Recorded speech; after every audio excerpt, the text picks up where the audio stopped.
Good. All right. So Now I think you're what not we should do control. first then. Oh, perfect. Thanks. I think what we should do first then is let's talk about the follow-up list, and then we'll talk about the work list. And difference between the two.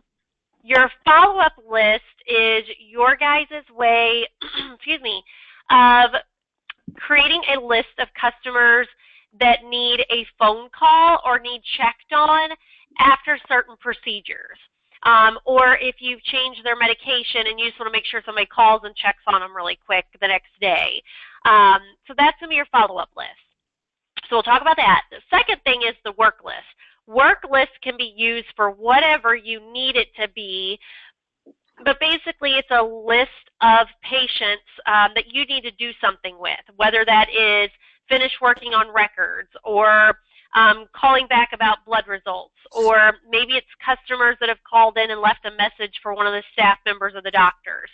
So work lists can basically be whatever you want, but they're lists of patients that need something done to them. So we'll do a follow-up list first. And again, that's your callback list. And there's two ways you can do it. One, you can manually create a follow-up at any time. To do that, perfect, we already got your account open. Every patient has a follow-up tab. So if you click on that, and then within here, do a right click and go to new, you're basically just creating one from scratch. So we'll say that while this patient was in yesterday or today, that we noticed that they were acting a little different. We kind of suspected something was going on, and we just want somebody to call them the next day and check on them. So I'm just going to put in here, check on patient. Now you do have the option of specifying a certain person or doctor that you want to assign to the phone call, or you can leave it open, either way. And then you've also got the option of marking it critical or not.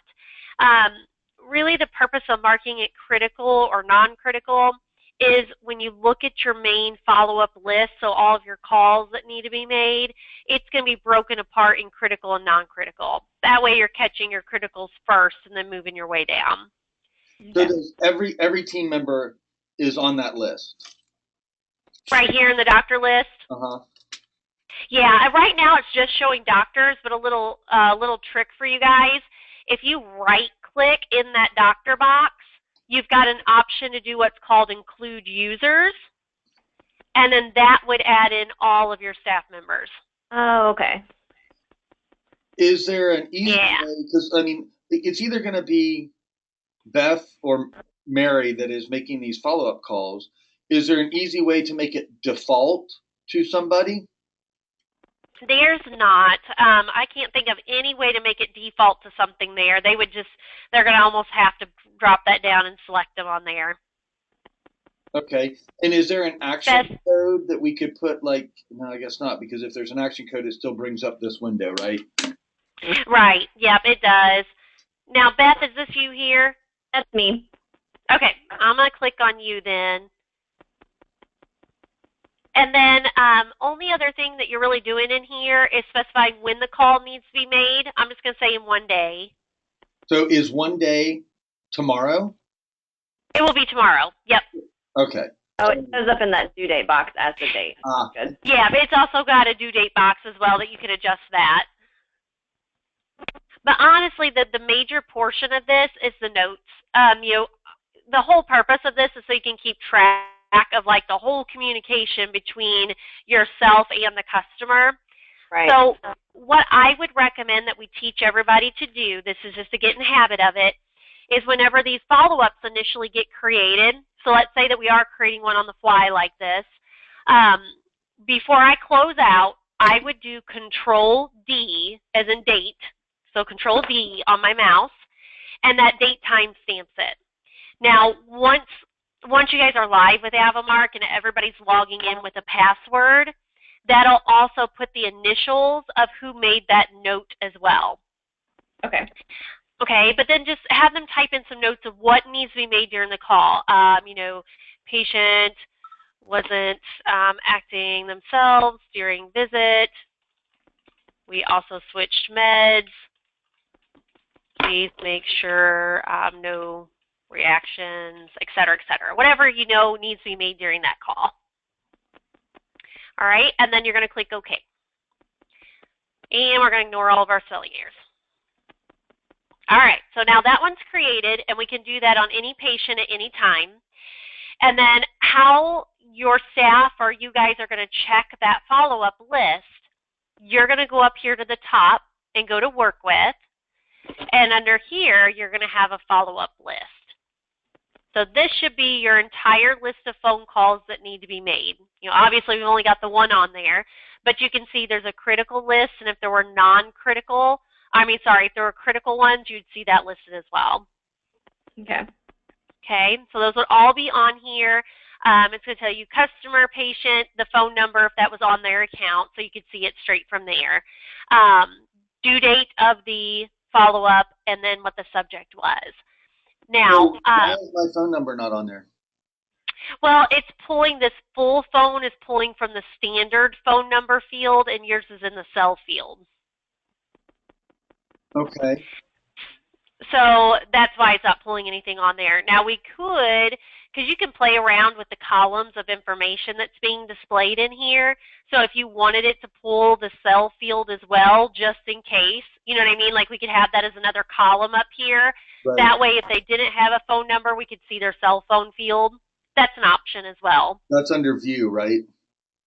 It is, yep. You'd have to right-click View and then go to Columns. And then we should be able to do, I'm going to expand out this client option. There we go, cell, and I'm going to pull the text of the cell phone. All right, let me expand that out. There you go. And we could rename that too, so it doesn't say text. It would actually say like cell phone. Okay. All right, so that is an option. Now also too, let's say that you've got like 30 or 40 different calls in here and you want them sorted in order by due date. All of these columns are sortable, so whichever column heading you click on, it's going to sort the window by that column. So if you wanted it sorted by due date, just click on the due column and then they should be in order by due date. Or if for some reason you wanted this sorted by alphabetical by patient name, you could click on the name column and then they would all be sorted by patient name. So whatever column heading you're clicked on is how it's going to be sorted out. So once you're ready to actually make the phone call, what you would be doing is on here, you would right click and go to change, or double left click is the same thing. You would pop it open. You'd be able to see the notes that were on there previously of what the phone call needs to be or what needs to be said during that phone call. And then if it were me, I would hit enter a time or two to give yourself some spacing. I would do my Control D to date timestamp it. And then I would put in my current notes. Spoke to owner, doing very well on new meds, seems to be back to normal. We'll call if any concerns. All right, so at this point we're done. We do not need that call on the follow-up list anymore. So what we would do is we would right-click on that, and there's an option here for post. Okay. All right, when you do that, that takes it off of the follow-up list in here. And the best part, it places a copy of that entire conversation into the patient's medical record. Great. That way you've got record of it straight from there. Now, that's really all there is to the follow-up list. You're grabbing a follow-up tab for a patient, you're creating what you want the phone call to be, and then you're checking your follow-up list throughout the day and putting your notes in and posting them, as you're completed. However, you guys have one other option. You can have follow-ups automatically generated based off of certain procedures. So if you know that, sorry, go ahead. I was just going to say, we would want that on specific procedures. Okay, good, yeah. Usually like your major surgeries and things like that, you're going to have them pre-attached.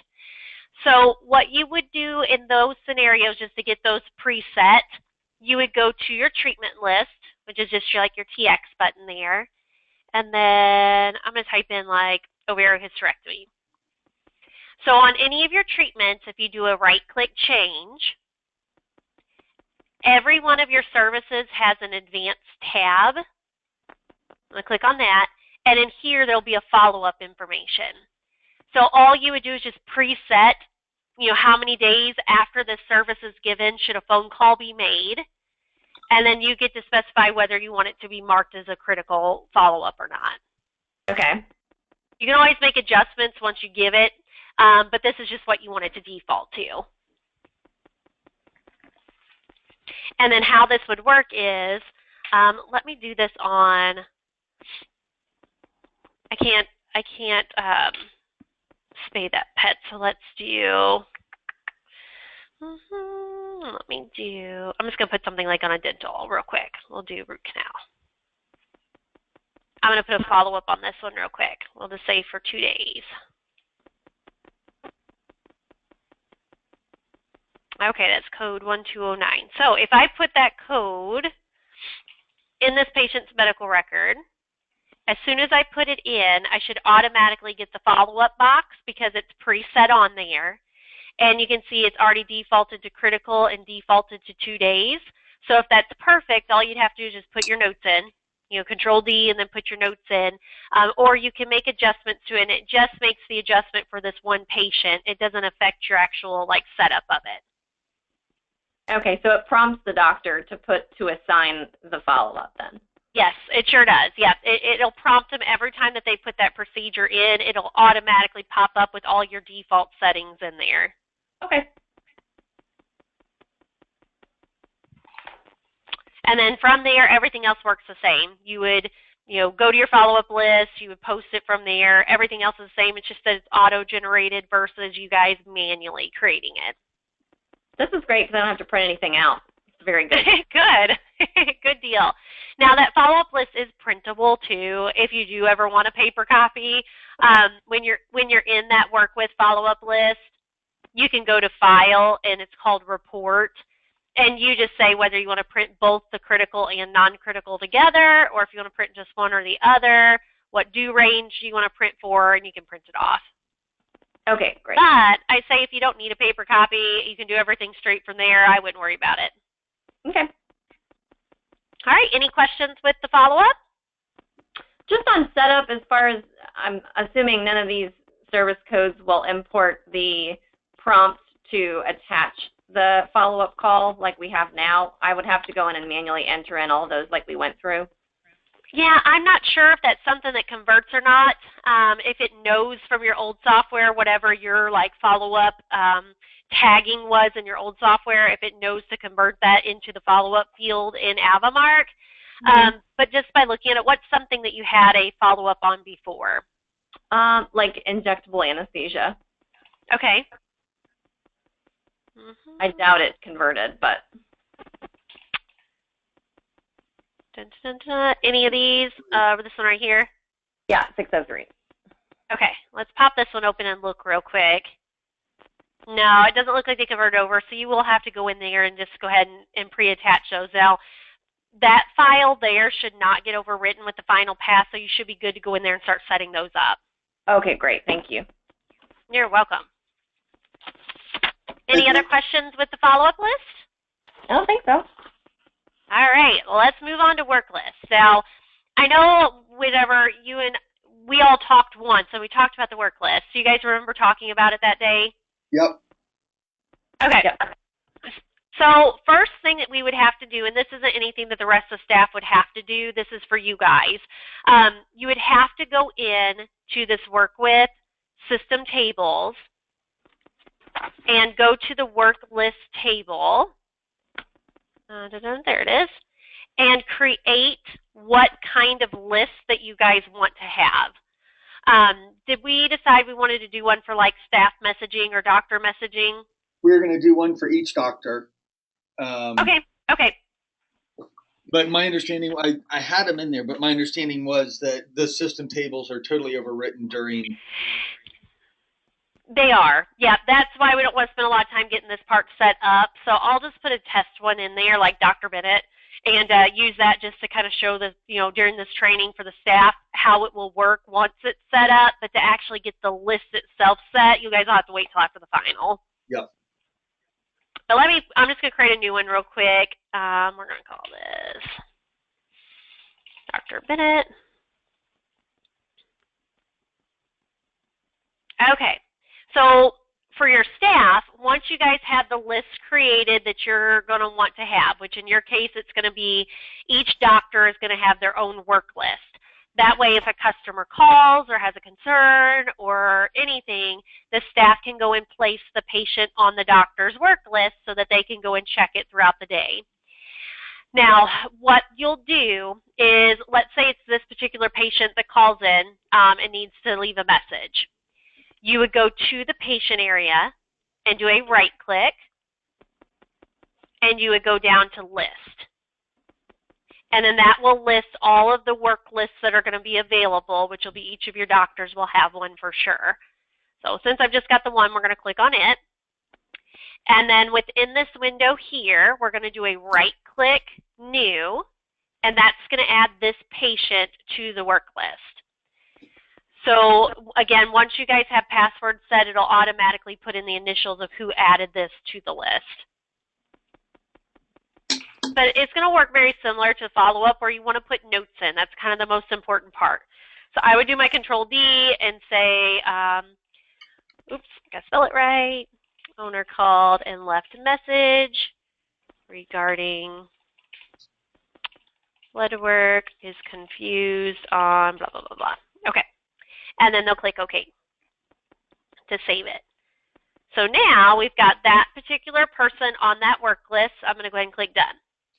Now, the doctor or whoever is going to be in charge of gathering those entries from the list, it does not matter which customer or patient that you're physically on. So I'm going to go over here to this customer just to kind of show that it doesn't really matter where you're at. But from any patient area, the doctors or techs can go into the right click and go back to list and then go to that doctor's list and see every patient that's on that list waiting. Now, there's a couple ways that you guys can work this. It's really going to be how you all decide is best for workflow and what you think is going to be easier for everybody. What most clinics typically do is if I was going to be grabbing this one, let's say I had 5 different patients on my list, and I was going to start here with this one. I would first right-click on it and go to Accept. That changes the status to say that it's in progress, and it would put my initials on it and date it and time it. That way, if somebody else were to open my list and be in there trying to help me, they would know that I was already working on that one, and they wouldn't grab that one first. Then I would double-click on it to grab my notes, and then, of course, I would put my notes in. Okay? Close out of there. And then again, everything from this point is going to be very similar to your follow-up list, where if you're done with it, we've spoke to them, we don't need them on the list anymore, we can right-click on it and go to Post, and that is going to take it off the list, and it places a copy. Let me go to your account, Andy. Places a copy of that in the patient's medical history with all the notes on it as well. Now, let me add this patient back to the list again real quick. Let me go back into list. Let me add him in real quick. Okay. Now, one other thing I just want to make sure that everybody knows in case you want to do this. If you have something that's accepted, so let's say that this is showing that it's accepted, it's in progress. And let's say that I got busy or maybe I couldn't get a hold of the customer and I don't want it to show that it's still in progress anymore. You do also have the option of right-clicking on it, and there's an option called Renew, which puts it back to regular new status. So if for some reason you guys needed to use that, I want to make sure you knew that that was there. And you can have patients on multiple work lists as well. So if you guys decide that you want to make another type of list for some other reason, like medical records controls or anything you can think of, blood work results that are pending, and this patient called and left a message for the doctor, but is also needs to be on a blood work list, they can be on multiple lists. You just have to go to each one and add them. Okay. All right. Any questions with how that works? No. Nope. Oh, all right. Good deal. All right. So that covers follow-ups and work lists. What about, have we talked about proper ways to, I don't think we have, but proper ways to like print a drug label, print a document, how to attach a document? No. Okay. So let's talk about a drug label first. It should be set, and it will be set, so that anytime that you guys place in a medication, it automatically prompts you to print a drug label. So for example, if I put in, that's 2006.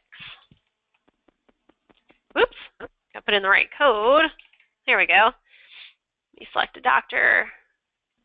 Okay, anytime that you put in a medication of some sort or some kind of prescription, it should automatically pop open this drug label window with whatever saved instructions you have on it.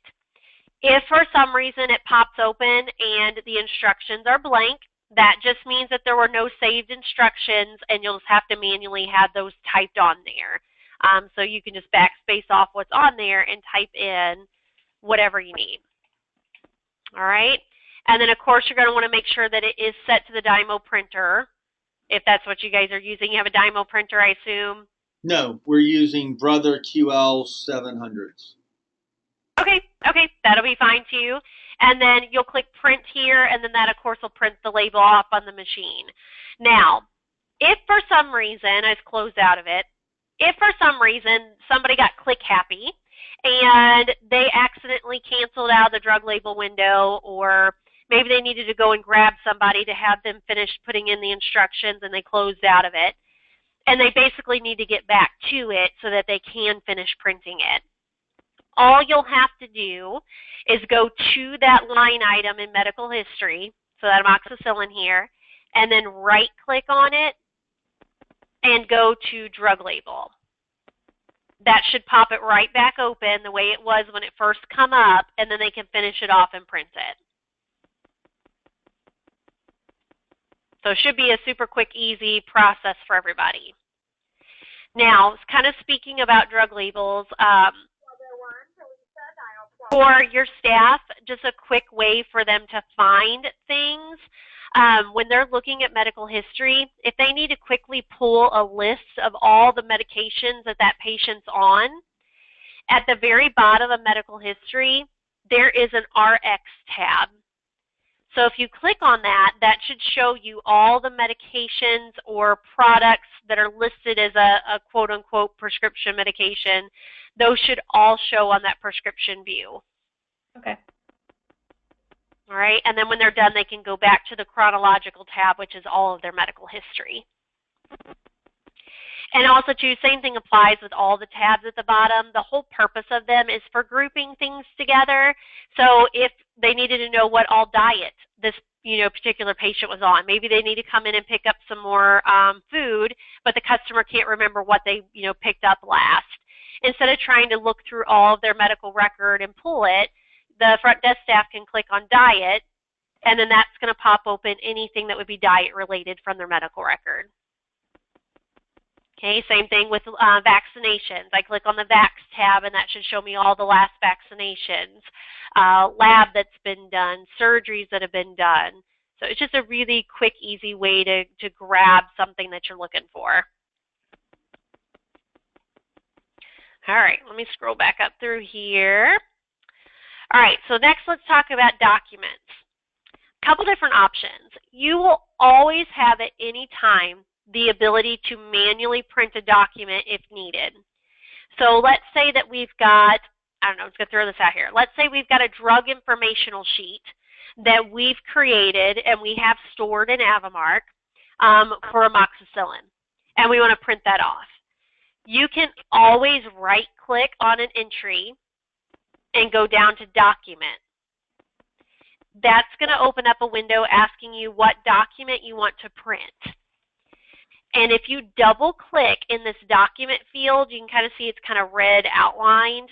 If you double-click in that document field, it opens up your AVImark Documents folder.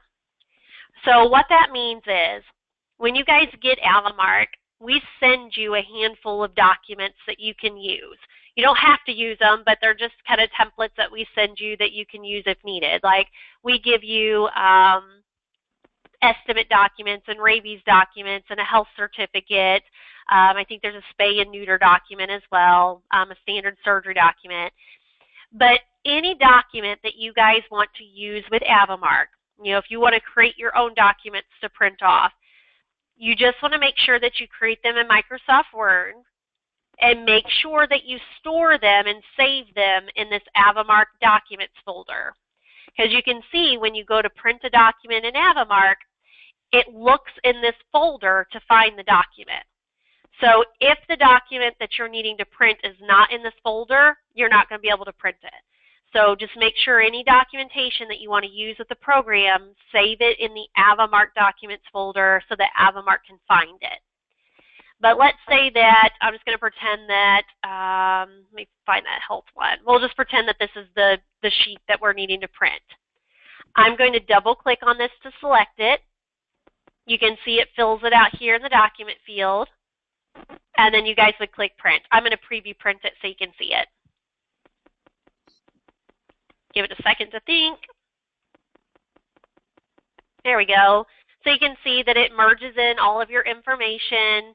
And like I said, that was just a basic template. But you guys are also welcome. Any of those templates that we send, they're just in Microsoft Word. So you're welcome to open those in Word and like change the wording on them. You guys already put your logos and stuff on them, so they look awesome. But anything else that you'd want to do to it is perfectly fine.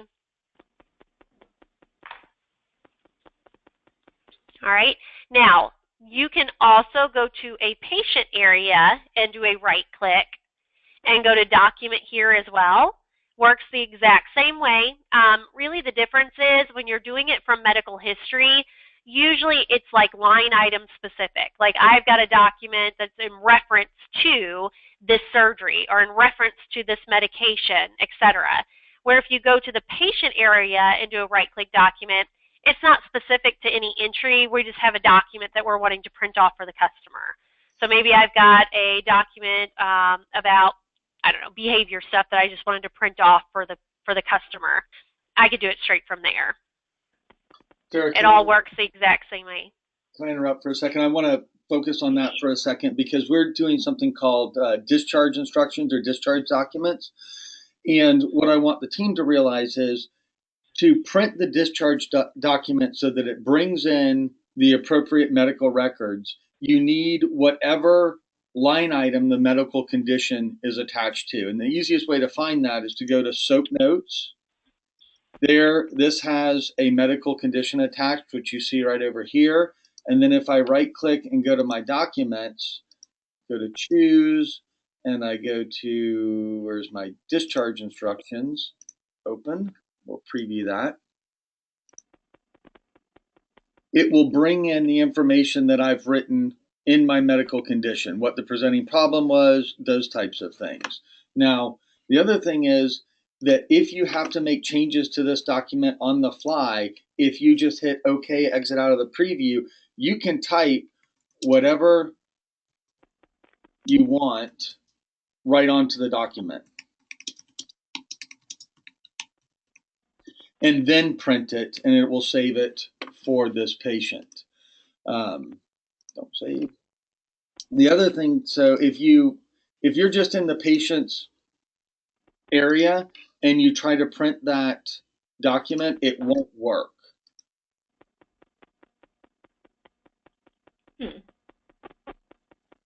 So because there's no medical condition associated with it, so your discharge instructions are empty. So team, it's really important that you know how to print your discharge instructions.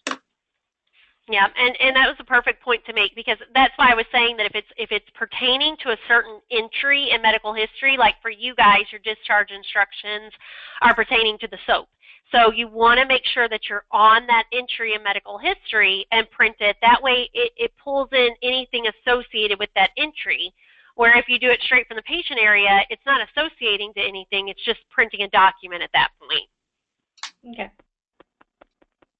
Perfect point to make. Now, also, too, something else that you guys can do, like let's say, and you might have already done this, if you have like spay and neuter documents that are, that you've got saved that you want to use, and you know that every single time that you give a spay or neuter, you need it to print, you can go ahead and pre-attach those. Just go to your treatment list, and then on those services, I'm just going to double click to open that one up. Every treatment has a documents tab, so you can go ahead and come in here, right-click New. That'll open up so you can browse and find the document that you're wanting to pre-attach. So I'm going to go ahead and click that. It should open up in the AVImark Documents folder. So now I can find, we'll say it's the spay. There's actually two separate ones. I'm just going to use the first one. Let's say that's the one I want to attach.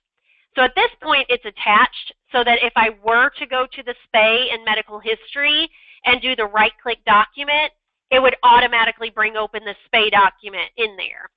However, you can go one more step. There's an action code you can put on here as well that's an auto prompt for document. So whenever I put the spay in, it would actually automatically bring open the document window and go, hey, you need to print a document, and hey, it's already attached here, just click print. So if the document's just attached, it doesn't prompt you to print it, but if you do a right-click document, that document's going to show up automatically. Or you can add the action code, and whenever you give that service, it'll actually automatically bring open the document window with the document attached. Now, this is not the same as attaching documents to a line item to print when they close out their invoice, correct? Correct. If you put the prompt on there like this, yeah, those will not automatically print off of the invoice. They're really just attached to be attached. But if you put the prompt symbol on them, then it'll remind the staff to print it ahead of time. And if they pull it up and print it and make changes to it, does it save any of the changes that they've made to the document in the patient's record? Now, no, because documents are a little bit different than, let's say, a form. So in AVImark, you've got documents and forms. Documents are just going to be like standard documents that no matter what, they're always the same. You know what I mean? They might pull in the customer's information into it, but you're not really changing anything to the document itself. Mm-hmm. And then that doesn't get saved anywhere. You just print it off and you're done. However, you can make your documents or make some documents into forms, and forms allow you to make adjustments before you print it that make it patient-specific, and it leaves the original template of the form alone and saves a copy of the patient-specific form to the patient's medical record. So how do you do a form? Well, what you would do is you would have to first, let's just say your discharge instruction one is kind of set up like a form, right, where you guys can type on it, make changes to it. Uh-huh. Okay, so technically that is what I would consider a form anyways. Let me look at something real quick, just make sure you've got a folder that you need. Give me just a second. It's just instead of doing a right-click document, you guys would do it as a right-click form. So let me make sure you've got a forms folder. You do. Perfect. Okay. So what you would do is on an entry in medical history, I'm just going to do it on this one just because, you would do a right-click, and instead of going to document, you're going to go to form. Okay? And then you're going to go to edit. Then that's going to ask you to pick the form that you want to edit. I'm going to say yes. It'll open up into your documents folder, and then you just pick that document. Why didn't it open? And then that's going to open it up in the edit format. Why didn't it open in the forms folder? Oh, because the forms folder is where it saves it after you've made the changes. Okay. So you want to pick the original template each time because that's the one that's going to be the template. And then after you make the changes to it, it actually creates like a copy of it and saves it in the forms folder. So the discharge should really be a form. We should go to forms. Now, when you get into the edit window, don't be alarmed because like none of the merge words are filled in. That's normal. When you're in the edit portion of it, like I'm just going to come down here and type in some extra notes.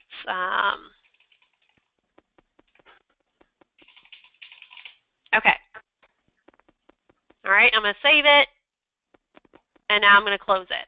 So they would go to Form Edit, make any changes that they need to make to it, and then when they're done, when they're ready to print it, they have to right-click on it again and go to Form, it's in alphabetical order, and go to Print.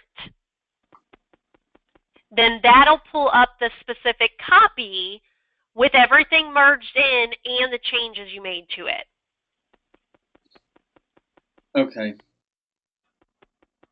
So unfortunately, this is not going to work very well for discharge instructions because they really need to be able to see what's on there. Bringing in. Okay, that's fine. Okay. Well, at least you know the difference between the two, and if there's anything you can think of that you would need to use a form for, we can do that. Okay. Okay. Now, merge words still do not work inside of Excel tables, right? That's correct. Unless they've changed something from support that I don't know about, a bug fix or something, they weren't last time I knew. Okay.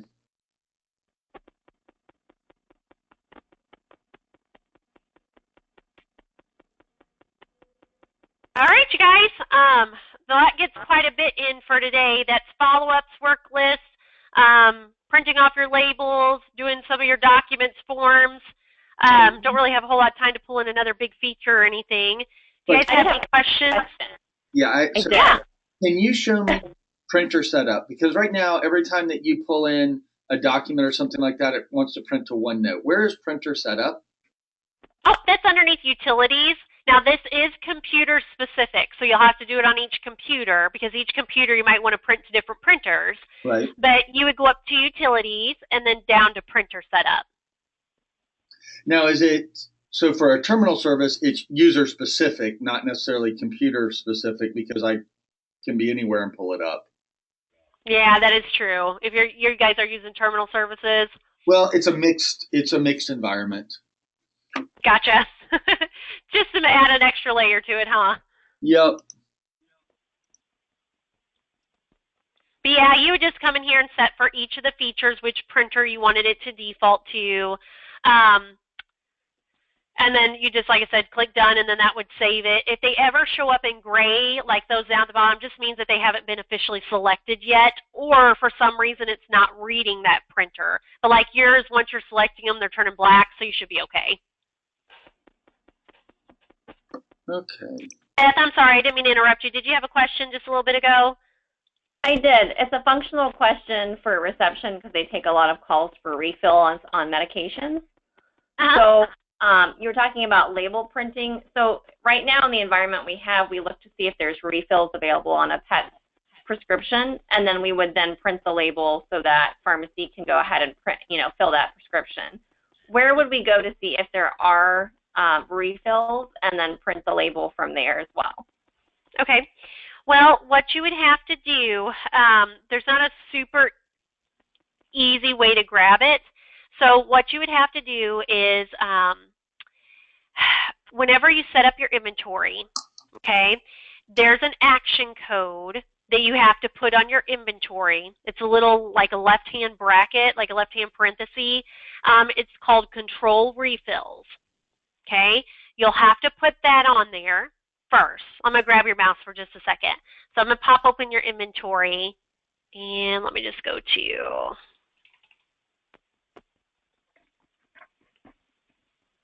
So first thing you'd have to do is give it that action code. It's called controlling refills. Down towards the bottom. There it is. Little left parenthesis. Then what you would do, you've got a pharmacy tab here. You would come in and say, for this medication, how many months of refills and how many days between refills do you guys give? So this can't be decided as the doctor's filling the prescription initially, or?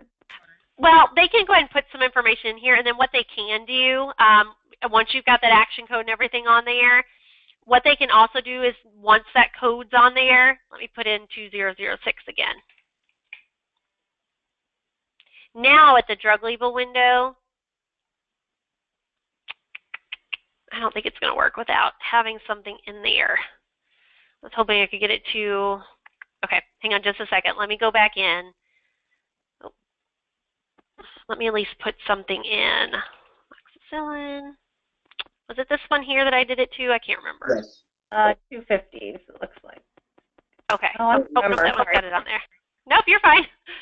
All right, so I'm going to say number refills to, let's say, 30 days. Months, I'm just going to put something big in there. All right, that was 2004, right? I believe so. Yeah.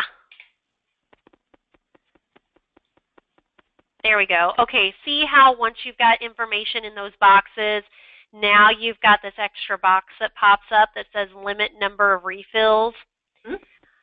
So that would only come up if you've got something in there and you have that action code.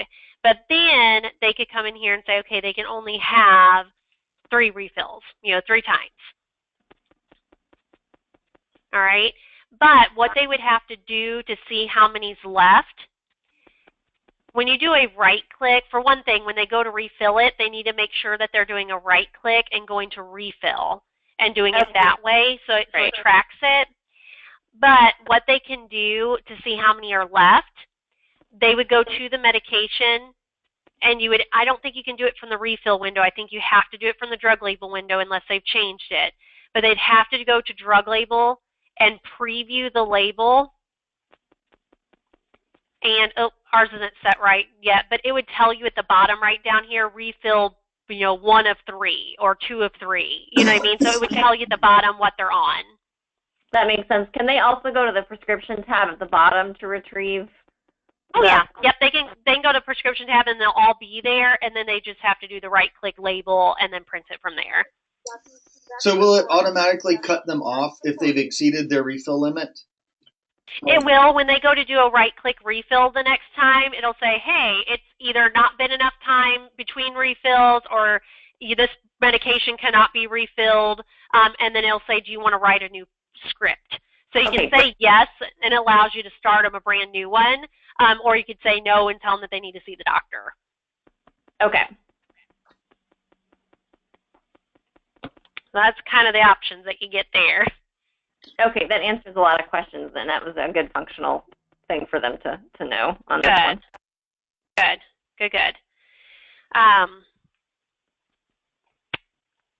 Any other questions regarding that you can think of? No, I think that's good. I'll talk to tech services about setting up my label printers and stuff like that. All right, perfect. And like I said, I'm going to shoot a quick message downstairs and see if I can't help you out a little bit for your reminder stuff, but I can't make any promises, but I'll do my best, okay? Okay, thank you. You're welcome. You guys have a really good day. You too. You too. Bye-bye. All right, bye, guys. Bye.